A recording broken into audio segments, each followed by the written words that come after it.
The Awakener of Congo, Simon Kimbangu's genesis. Simon Kimbangu emerged from the heart of Congo. He was a man touched by the divine, a voice for his people. Born under the shadow of colonial rule, his spirit yearned for more. His calling was clear, his path set by a power greater than himself. He rose not as a warrior with weapons of iron, but as a spiritual leader, armed with faith and a profound vision. His words found fertile ground in the souls of the oppressed. He offered a message of hope when darkness seemed to prevail. His journey began in Nkamba, a place that would become sacred. Kimbangu was more than a preacher, more than a healer. He became a symbol, a burning ember of resistance against injustice. His teachings were simple, yet revolutionary. They awakened a dormant spiritual consciousness within the Congo people. His movement grew with the speed of a bushfire in the dry season. This alarmed the colonial authorities, who saw him as a threat. They failed to understand that Kimbangu was not just a man. He had become an idea, an unstoppable force, an idea of freedom, of dignity, of divine justice for all black people. His mission, he often stated, was not of his own making. It was a sacred trust bestowed upon him by Almighty God, a mission to liberate, to uplift, to restore, not only for the people of Congo, his beloved land, but for black men and women scattered across the entire world. He spoke of a great spiritual awakening that was to come. He painted a vivid picture of a future where the chains would fall, where the downtrodden would rise and claim their rightful inheritance. His prophecies carried the undeniable weight of divine truth. The very essence of Simon Kimbangu's message was woven with threads of faith. He spoke of unwavering hope in a God who saw their suffering, a God who heard the cries of the afflicted and would not forsake them. He taught the difficult path of love, even for one's oppressors. Yet he also spoke with certainty of a coming justice, a divine reckoning and an ultimate vindication for the righteous. His own life, marked by sacrifice and endurance, became a living sermon. He embodied the resilient spirit of Africa, a spirit that could not be broken. His legacy continues to echo, inspiring millions to keep the faith strong. The 10th day of September in the year 1921 remains etched in memory. It was a Saturday, a day that would mark a profound turning point. In Mbanza and Sanda, within Congo Central, Simon Kimbangu stood before a multitude. The air itself seemed to hold its breath, heavy with unspoken anticipation. He spoke not with fear, but with a serene and resolute voice. The Spirit of the Almighty, he announced, had revealed his will. The time had come for him, Simon Kimbangu, to surrender to the authorities. This was not an admission of defeat nor an act of cowardice. It was a necessary step in a grand unfolding divine plan. He did not offer false comfort or try to sweeten the bitter cup. He laid bare the difficult path that lay ahead for them all. His arrest, he prophesied, would unleash a terrible period. A time of unspeakable persecutions would descend upon him, and many of his devoted people would share in this suffering. Yet even as he spoke these grave words, he offered a shining light. He assured them with unwavering conviction of God's constant presence.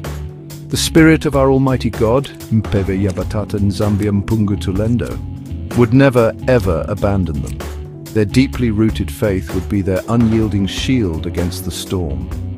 Kimbangu possessed a keen insight into the minds of his adversaries. He knew the colonial government would attempt to silence him completely. They would impose a very long silence upon his physical being. They would try to bury his voice, to erase his influence from the land. But he declared with bold certainty that his work was not his own. It was the work of God, and therefore it could not be destroyed. No human power, no earthly authority could silence what God had ordained. His powerful message of hope would transcend the highest prison walls. It would continue to live and thrive in the hearts of his faithful followers. He understood the fate that awaited his earthly vessel.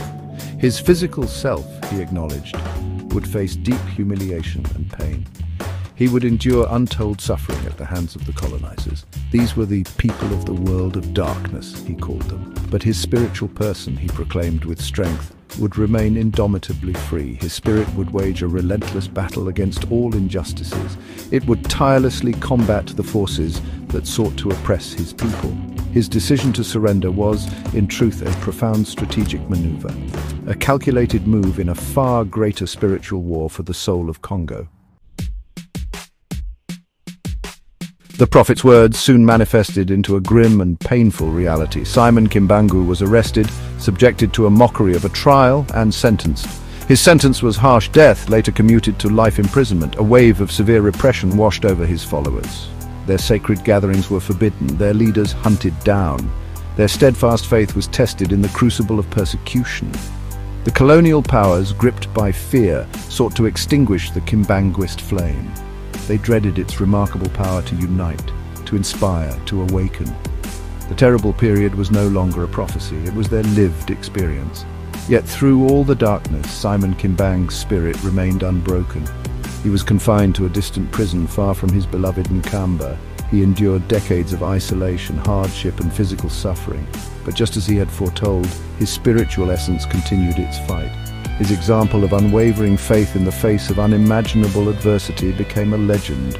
He demonstrated to the world that physical chains could bind the body, but they were powerless against a spirit committed to God's truth.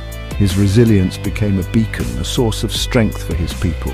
He proved that suffering could refine but not destroy true faith. He had implanted a powerful assurance deep within their hearts. The Spirit of Almighty God, he had promised, would never desert them.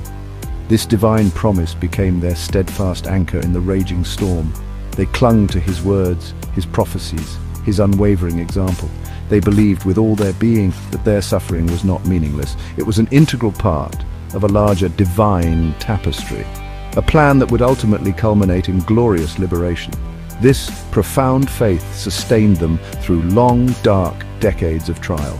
It kept the flame of hope burning brightly in the heart of Congo. Kimbangu knew with a certainty that transcended human understanding that his work was divine. It was not a mere human movement born of fleeting ambition. It was a spiritual edifice built upon the rock of God's will.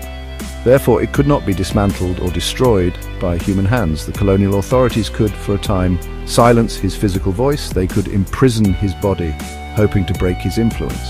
But they could not uproot a movement so deeply embedded in spiritual conviction. His enduring legacy stands as a testament to this profound truth. Divine work rooted in righteousness not only endures all trials, but grows stronger. Section 4, A World Reimagined Liberation and the Turning Tide. Simon Kimbangu's prophetic gaze stretched far beyond his own earthly trials. His was a vision that encompassed the destiny of his people and beyond. He proclaimed a message of liberation that thundered with divine authority. He was sent, he declared unequivocally, to liberate the people of Congo, and this mission was not confined to the borders of his homeland. It extended to black men and women throughout the entire world. This was a radical, revolutionary pronouncement in a colonized world. It boldly challenged the very pillars of colonial domination and racial hierarchy. It planted potent seeds of hope for a future unshackled from oppression. He prophesied a dramatic and fundamental transformation of the world order. A time was fast approaching, he revealed, a truly astonishing time, when black man will become white and white man will become black. This was not a literal physical transformation of skin color he spoke of. Rather, it signified a complete and radical reversal of global power dynamics. The existing spiritual, moral and political foundations would be profoundly shaken. Those who were oppressed and marginalized would rise to prominence. Those who held power unjustly would see their dominance wane. This was his powerful vision of divine justice reordering the world. For the beloved people of Congo, this prophecy held a special meaning. It meant they would finally become true masters in their own ancestral land. They would assume the dominant roles in shaping their nation's destiny. Their decisions, born from their own wisdom, would guide their path, and in time their influence would radiate outwards beyond their borders. Other nations, even the powerful ones, would be compelled to heed their counsel. Congo would achieve genuine freedom and all of Africa would follow. This was the glorious promise he presented to his people, a future defined by sovereignty, self-determination, and restored dignity. This prophecy was not intended as a passive dream for a distant future. It was an active, energizing force designed to stir the people to action. It instilled within them a renewed sense of agency and profound purpose. It encouraged the Congo people to believe in their inherent strength, to see themselves not as perpetual victims of history, but as the chosen architects of their own brighter, liberated future. Kimbangu's words painted a compelling picture of a world being set right, a world where justice, equality and righteousness would finally prevail. His vision served as an unwavering beacon guiding them towards that new dawn. Section 5. Freedom's Shadow Navigating the Perils of a New Dawn. Simon Kimbangu's prophetic insight was remarkably comprehensive and unflinching. He did not only foresee the triumphant joy of political liberation, he also perceived with clarity the significant trials that would inevitably follow. He issued a sobering warning to his people. The decades immediately following Africa's attainment of freedom, he said, would be terrible and horrible. This was not a message of despair, but a call for preparedness. Political independence would not automatically translate into peace and prosperity. New and complex struggles would emerge from within the newly freed nations. The journey towards true, holistic independence would be long and arduous. He foresaw a particularly painful reality concerning Africa's early leaders. Many of these rulers, he predicted with sorrow, would not serve their own people. Instead, they would prioritize and work for the benefit of the white people. They would, in essence, serve the economic and political interests of their former colonizers. This betrayal of trust would lead to great spiritual and material disorder. These leaders, often ill-advised by those same foreign interests, would make grave errors. They would fail to build strong, self-reliant nations. This was a stark and prescient warning against the insidious forces of neo-colonialism, a warning that echoed long after he spoke. The consequences of such misguided leadership would be tragic and far-reaching. He prophesied that these choices would plunge populations into murderous wars. Brother would tragically turn against brother, nation against nation. Widespread misery and instability would spread across the African continent. In the midst of this turmoil, many young people would grow disillusioned. Seeking a better life, a brighter future, they would leave Africa in droves. They would journey to countries predominantly populated by white people, hoping for education, for opportunity, for a chance to thrive. They would adopt foreign languages and be easily seduced by material comforts. Tragically, Kimbangu warned, many of these young African émigrés would face new hardships. They would become, in his poignant words, prey of white people. They would encounter discrimination, exploitation, and a loss of cultural identity. High mortality rates would plague these displaced communities, and some, he lamented, would never return to their ancestral homelands. This brain drain, this loss of precious human capital, was a deep concern for Kimbangu. He understood profoundly that political freedom without economic empowerment was hollow, and without spiritual self-reliance it was an incomplete victory. The path to true, comprehensive maturity was yet to be fully traversed. Section 6. The Shepherd's Call, the Bible, the King, and the Way. Beyond the turmoil and trials, Simon Kimbangu's vision pierced through to a time of profound growth. He spoke with conviction of a necessary, extended period, a period required for the black man to acquire deep spiritual maturity. This spiritual maturation, he taught, was the essential key. It would unlock the doors to genuine financial independence and self-sufficiency. This achievement would fulfill what he termed the third step in their journey. This was a transformative path from mere political freedom to true holistic self-reliance, guided by spiritual wisdom and inner strength. It was the pathway to complete and lasting empowerment for his people. Following this crucial period of spiritual cultivation and maturation, a new era would dawn. A great divine king, he prophesied, would be born into the world. This king would not be an ordinary ruler. He would possess immense threefold power. He would wield spiritual power, scientific power, and political power in harmony. Simon Kimbangu identified his own role as the representative of this coming king. This future leader, endowed with divine authority, would be the one. He would effectively liquidate the humiliation that had been inflicted upon black people. For centuries they had suffered.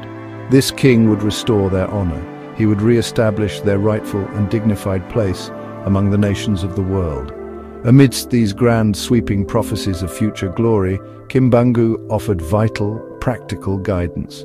He earnestly urged his followers, even in the midst of severe persecutions, to cultivate love in their hearts, even for their occupiers and tormentors. They were explicitly forbidden to harbor hatred, he stressed, for hatred was fundamentally contrary to the teachings of the gospel of Jesus Christ. He consistently emphasized the critical importance of reading the Holy Bible. Within its sacred pages, they could discern the true motives. They could understand the actions of those who had brought the book to them. They could meditate deeply upon its eternal moral principles for guidance. "I leave you nothing," Simon Kimbangu declared with heartfelt sincerity, "but the Bible. Read it frequently," he implored them, "and put into practice, without failure, God's commandments." This was his most cherished and enduring legacy, his most precious spiritual gift. He also cast his prophetic gaze towards a future time of ultimate peace, a time when all the present turmoil and conflict would finally cease, a blessed time when Jesus Christ would be glorified openly without any fear. God's children from every corner of the earth, from all races and nations, would unite together in joyful, harmonious worship of the one true God. This was the ultimate radiant hope he offered to his people, a hope firmly rooted in unwavering faith. Section 7. Kamba's Promise, Cultural Roots and God's Unfailing Light. Simon Kimbangu's vision extended to the unique spiritual nourishment of his people. He prophesied the eventual creation of a sacred book. This book would be specifically for the black race and the Congo people. It would contain hidden things, profound revelations and wisdom, tailored to their distinct historical journey and spiritual understanding. Before his own prophesied return, a figure known as a Nalongi, a teacher, would emerge. This Nalongi's divine commission would be to write this sacred book and to diligently prepare the way for the foretold great divine king. This teacher, Kimbangu predicted, would initially face stiff opposition from his own generation, but he would eventually gather a multitude of devoted followers around him. The arrival of the great divine king, Kimbangu gravely warned, would be a momentous event. It would be very lethal and with no mercy for those unprepared or opposed. This stark pronouncement underscored the critical need for deep spiritual preparation. The teachings of the Nlongi would therefore be absolutely crucial in equipping the Congo people for the inevitable spiritual war that lay ahead. This was not merely about physical conflict or earthly battles. It signified a profound spiritual transformation, a decisive confrontation, a confrontation with the entrenched forces of darkness and injustice. It highlighted the profound seriousness of the path to complete liberation and divine justice. Papa Simon Kimbangu consistently placed immense heartfelt value on cultural and linguistic heritage. He often questioned the relentless, often destructive pursuit of material wealth. He decried the endless cycle of violence that plagued humanity, reminding people of the inherently fleeting nature of physical existence on this earth. He expressed profound and deep concern for future generations. He foresaw that a future generation of Congo people might lose their ancestral marital principles. Even more alarmingly, they might tragically forget their precious mother tongue. He passionately urged his followers to teach their indigenous languages, to teach them diligently to their children and their grandchildren. For these languages were a divine gift, an alliance of communication from God to each distinct human group. Despite the foretold trials, the bitter persecutions, and the internal challenges, Simon Kimbangu's overarching message culminates in a powerful, unwavering hope. He offered a steadfast divine assurance to his followers that God's omnipotent power would ultimately and decisively triumph over all the world's darkness. He even prayed for war to break out again in Europe, Mvita Yabuadiaka Kumputu, believing this would serve as a catalyst for the black race to awaken fully, to regain its lost spiritual maturity and strength. "Me, Simon Kimbangu," he declared with profound authority, "God has entrusted me with the responsibility of this world." His ultimate vision was of a future where Nkamba, his sacred village, would become a global beacon. It is in Nkamba, he prophesied, where all nations and all races will flock to worship God, fulfilling Isaiah's ancient prophecy of God's Spirit being poured out upon all flesh, bringing forth a new era of divine light.